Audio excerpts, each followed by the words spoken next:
Welcome, everyone, to another edition of Stepping Up to the Plate. So glad you could join us. What a glorious Saturday it was last weekend with Milton Porch Fest. We celebrated all across town. And on that day, that glorious day, Milton became the music capital of Massachusetts, if not New England. And it was a great time. And then later that night, the Milton Wildcats tuned up on Framingham 42-6 to go to 3-0. The Wildcats remaining 13-0 in, or at a 13th, not 13-0. They're 3-0, but they're number 13 in the Globe Top 20 poll. And unbelievable performances out, from Patrick Collins, who had a 4-yard touchdown run, and then he had a 41-yard touchdown pass to Ronan Salmon, and he had a 9-yard pass to Aiden Rowley, and then a 34-yard strike to Michael McGee as the Wildcats seized upon 3 Framingham turnovers in the second quarter to blow the game out 35-0 at the half. And they wound up winning, going away 42-6. And now they go to Acton Boxborough. They wrap up their season opening homestand with a perfect 3-0 record, as I mentioned. And now they go to Acton Boxborough, very tough non-conference opponent. And Coach Steve Dembowski, I know, will have that team ready to make that difficult trek up there. And then they come back, and the next time they're at home will be against Weymouth in a big Bay State Conference affair. Both teams right now stand undefeated, and if they win, if each team wins, it'll set up a huge Bay State Forget Division clash between the Wildcats of Weymouth and the Wildcats of Milton. And so we invite everyone to get out there for that. As I mentioned, I had a great time, calling the game, Al, doing the color commentary and the PA. So I really stepped up to the plate myself on Saturday, and had a great time. Happy to be there with all the guys from Milton Access TV. And but I'll happily return those duties to Jackson Lang, who handles the play-by-play for Milton Access TV, does a great job, and to Keith Schleicher, the inimitable, the estimable PA announcer for the Wildcats. So thank you, gentlemen, for letting me stand in your stead there this weekend. But as I mentioned, Al, great win for the Wildcats, and now we are in looking at the Patriots at Foxborough.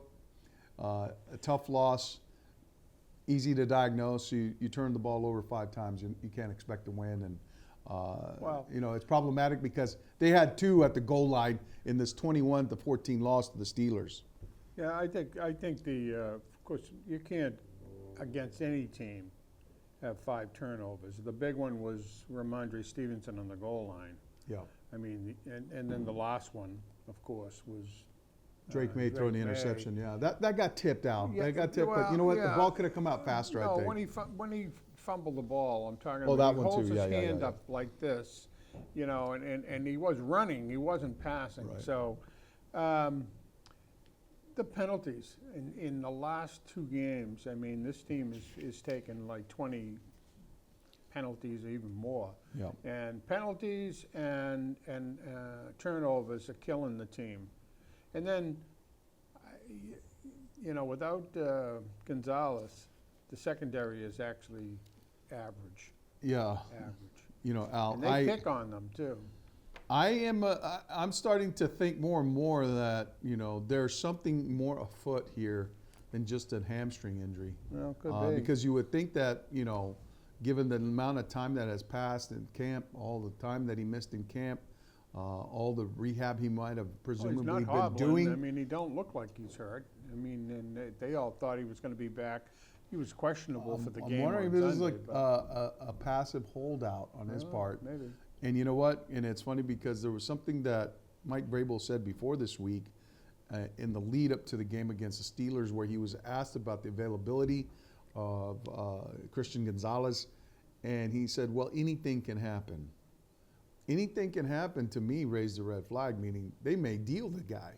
So, I don't I'm think wondering they if can't they're, if they, because they don't want to have to pay him. No, they can't afford it though, because that's where their weakest is in the secondary, as far as I'm concerned. And in the 3 games that they've played, Right.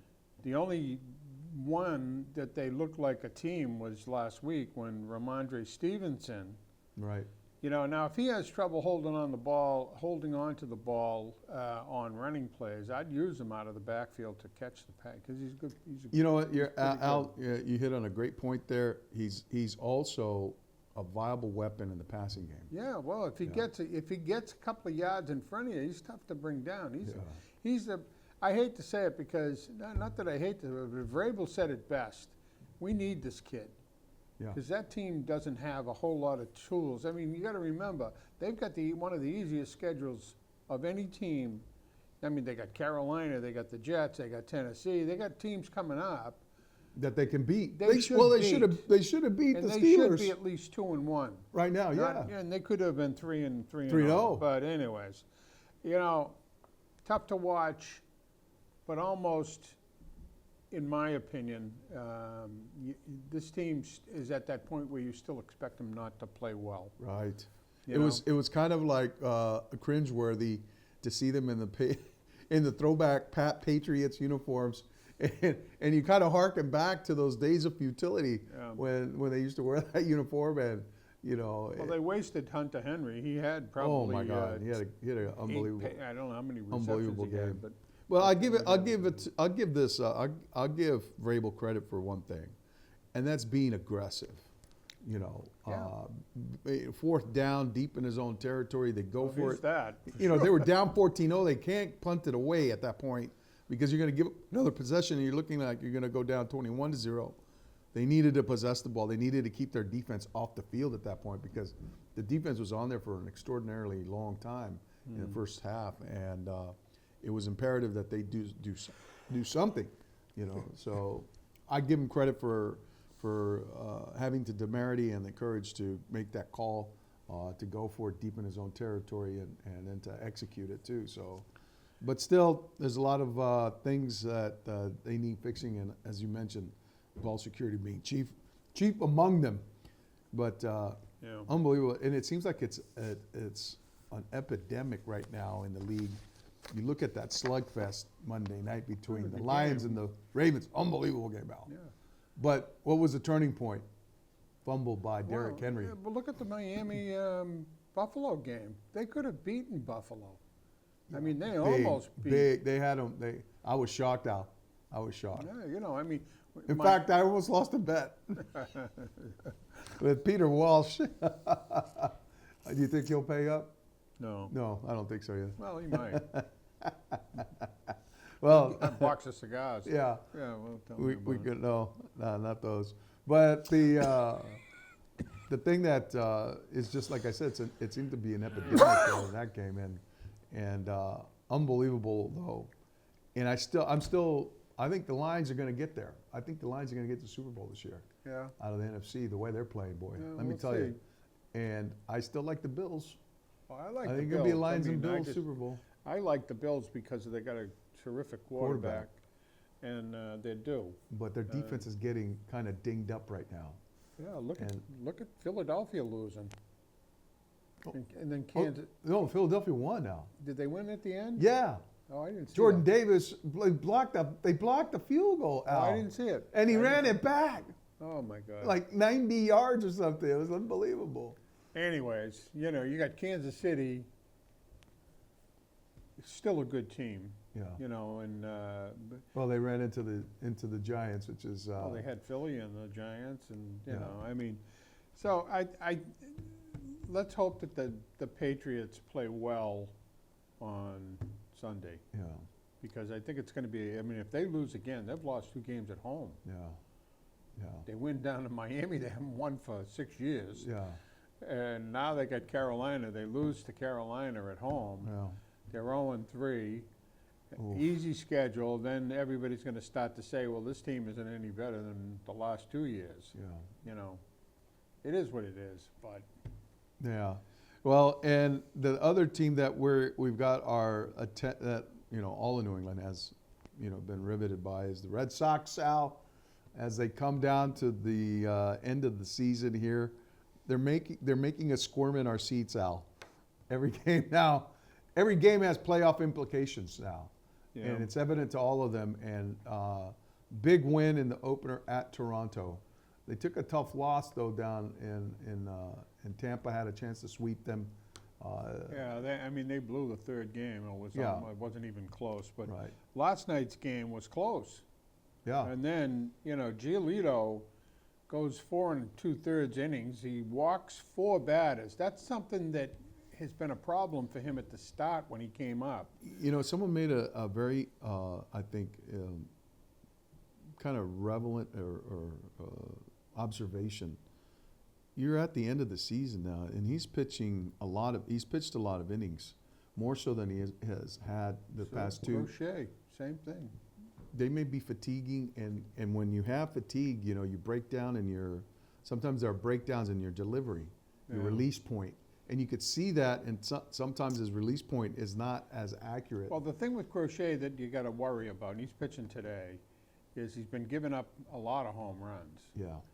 So if his secondary pitches aren't there and they sit on his fastball, because it's coming in at 98, it goes out at 120. So, Same with Aroldis Chapman, He did, yeah. Well, I mean, these are the things that you got to look at toward the end of the year. Yeah.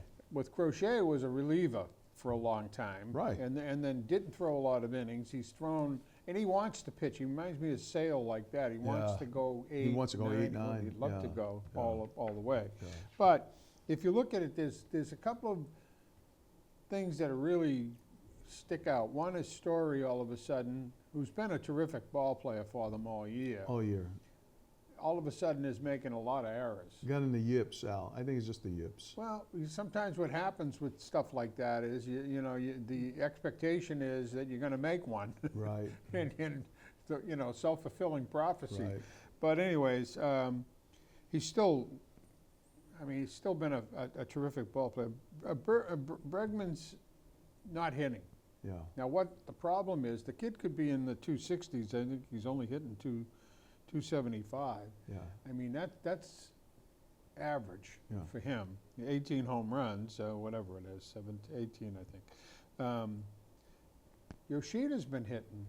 Lowe, who had a miserable game the other night and left, I think it was 8 men on base. He left the Yeah. bases loaded twice. Yes. And that then- was down in the series finale Yeah, in Tampa. in Tampa. And then Narvaez, Well, Narvaez has been the biggest surprise. yeah, on well, he this struck team. out 4 times Yeah, in that but then game. last night he won Big. that game. Came big. That yeah. double.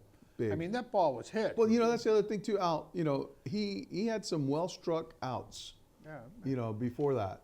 You know what? I look at him and say, he's been a solidifier.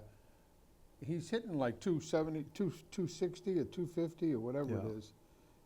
240. I'm waiting for Wilyer Abreu Well, to he had get one going hit too. last night. Yeah, and that kind of like woke him up a little Yeah, bit. I mean, he's a decent ball player. Hey, I mean, how about Masataka Yoshida? Yoshida's been hitting.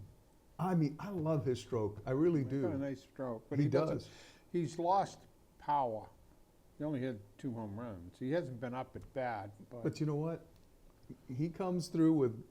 He Oh, finds. He puts the ball in the play. When you talk about a yin and yang, the other night with Lowe, he leaves eight runners on base in Yeah, key swinging for the situations. Then he fences. comes up last night. He wanted to hit it over his brother's head, is what he Well, wanted to got- do. He was 2 for 2 last night. Yeah. He had a big knocked in the first 2 runs, and then I think this is going to be one of those things where you have to hold your breath, because if Crochet wins tonight, Yeah. then they have Bello tomorrow, who's been Yeah, a little like this. You gotta win this one. And then, you got the Tigers. At the end of the year, coming in here, Scooble's going to win. Wounded Tigers. He could win against the Red Sox. And then you But got... he's kind of having some late season he issues. has. But the point that I'm trying to get to is, I wouldn't want to have to... If he was pitching the last game, I'd feel, oh no, Crochet against him. Well, if that game meant something, If yeah. it meant something. Right. So we'll see. Right. Cleveland is playing terrific baseball. Detroit is imploding. Houston's imploding. Yeah. Um, Well, Houston and the Red Sox right now are Yeah, a virtual well, tie I mean- in the Heat for that second and third but spot. the Red Sox get it if it's tied, because they beat them in the season series, and they beat Cleveland in the series. Yeah. So all things equal, the Red Sox will make it. Now, the problem is if they don't win, I think, 5 more games? 5 more games left. If they don't win 3 of those 5 games, they're in trouble. Right. They Right. can't afford... Well, I think Stupid the magic plays. number is 4 right Well, it now. would be 4, but I mean, if Yeah. they win 3, you got to look and see what the other teams Here's are doing. the oddity of this thing. Red Sox won the season series against the Yankees, and yet if they finish in a wild They card, got to play the Yankees. they got to play the Yankees. But They'll who gets lose. home field? Yeah, Who gets home field? Yankees. Because they're the number 1. Yeah. But they lost the season series to the Red Sox. But playing in Yankee Stadium, the Yankees with the bats they have, the long home runs. I mean, they hit more home runs than anybody. Yeah. I would think that that'll be the switch. We won the season series. They'll win the playoffs. playoffs. That's the way it goes. Yeah. But But you know what, anyway. Al? Would you be satisfied if they got in? I know. Or I've you, never or you, said- or you have yeah. expectations that they're going to go deep? Well, I don't have any expectations, but I don't want them to get in and lose the first series. If they go down to the wire, that's what I look for. And then there's a team that says, you know what, a win here, a win there, we would have won Yeah. everything. Yeah. If they go in and they lose to the Yankees, Wildcats, what, 1 game? No, it's 3, best of 3. It's the best of 3. Yeah. So they go in and they play the Yankees and lose, boom, right away, they're out of it. Right. Then everybody's going to say, you know what, it was a waste. Right. Wildcats a waste. They're not Right. going to go anywhere. But Yeah. hey, Well, it's going to be interesting to see how it all plays out. And again, they're going to make us squirm in our seats here as the regular season draws nigh. yeah. And the end of the regular season draws nigh, I should say. And but the other team that's ramping up and had a scintillating result last night in overtime, Yeah. Nikita Nobody's playing. Zadorov doing the 100. You know, did you see at the end of that, he like immediately skated off? No. You know what that was? That was like his walk-off homer. I'll tell you a couple of things. The first game against the Capitals, they were miserable. Oh. I mean, that was Oh. that. They imploded in that second period, big time.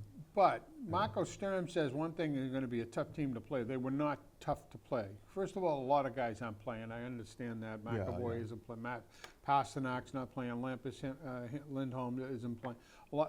But they were terrible. Last night, they were terrible in the first period.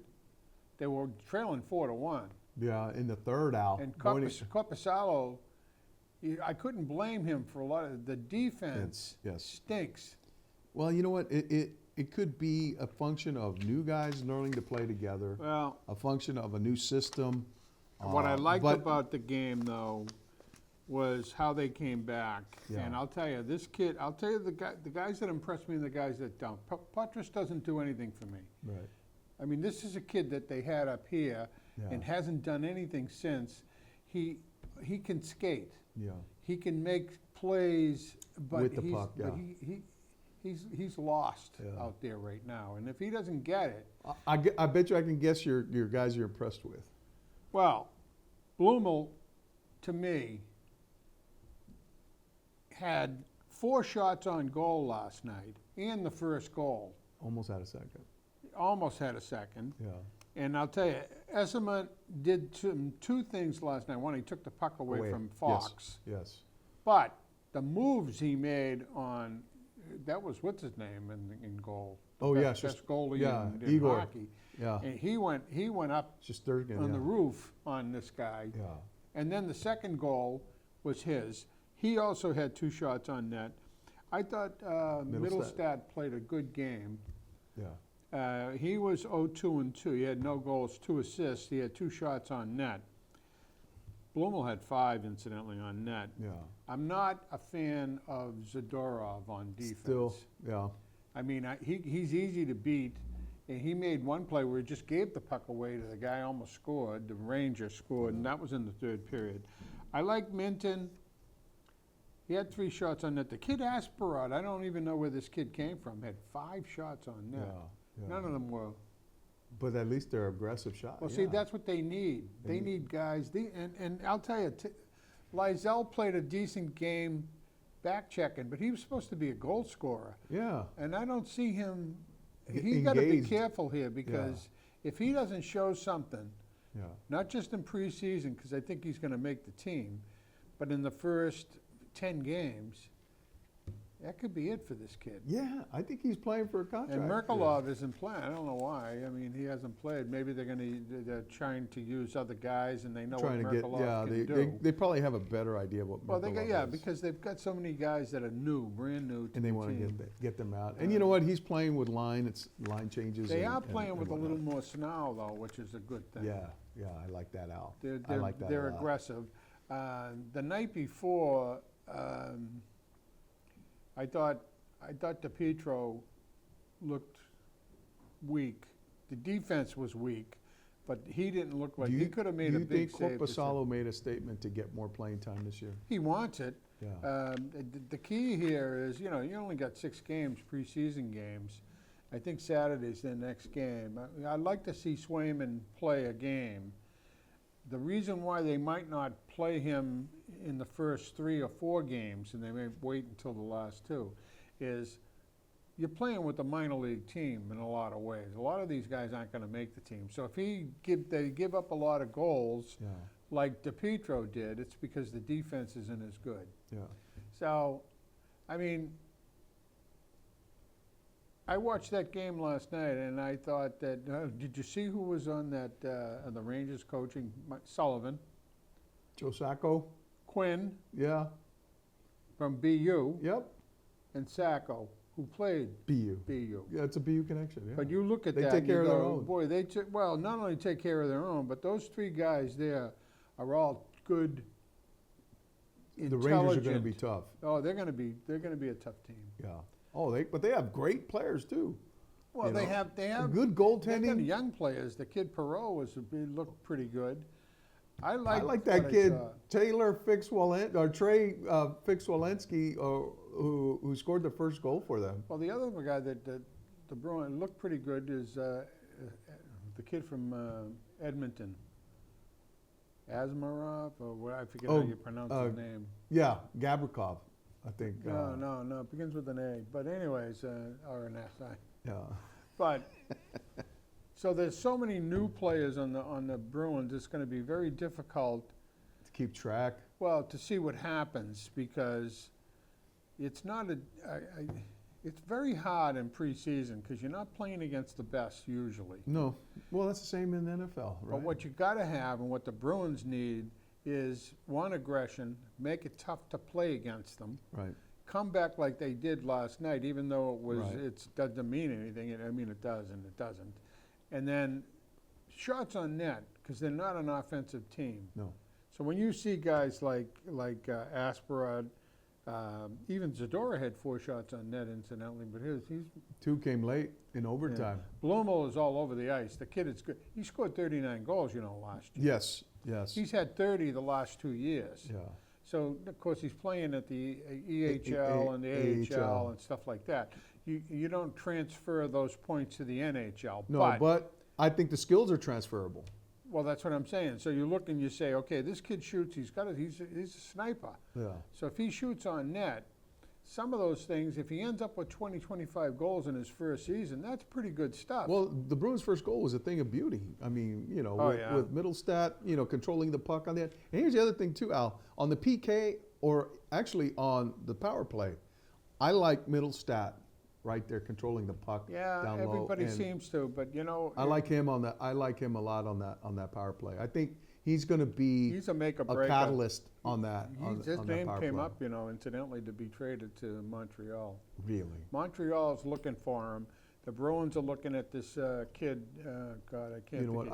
I hope last night's game was kind of an eye opener for the Bruins to say to themselves, "Hey, look, this guy can be." No, well, if the Canadians put up this kid, their top prospect, plus a draft pick in the first round, because they have two. But the Middlestat top will prospect go. is an unknown commodity. Well, Middlestat's kind of an unknown commodity. I think he's more known than the prospect. He is. And he's showing himself on the He doesn't have ice. that big of an upside, though. Yeah. You know, don't forget the Bruins. Well, I was excited. I was excited from what I saw from him. I think in that game, and I think like the comeback. bigger picture. I think that energized the masses a little bit. Don't forget in the overtime, the Rangers were shorthanded. Yes, they killed off that penalty. Well, but then they went even once you- strength. yeah, That goal I was mean- under even strength. Yeah, but it Yeah. was. But I mean, when you have to play for a minute and a half because there was a carryover. Yes, from- yes. I mean, those guys are tired, Yeah, and they're not the team that's out there. Isn't the team that's going to represent the Rangers when the season starts. yeah.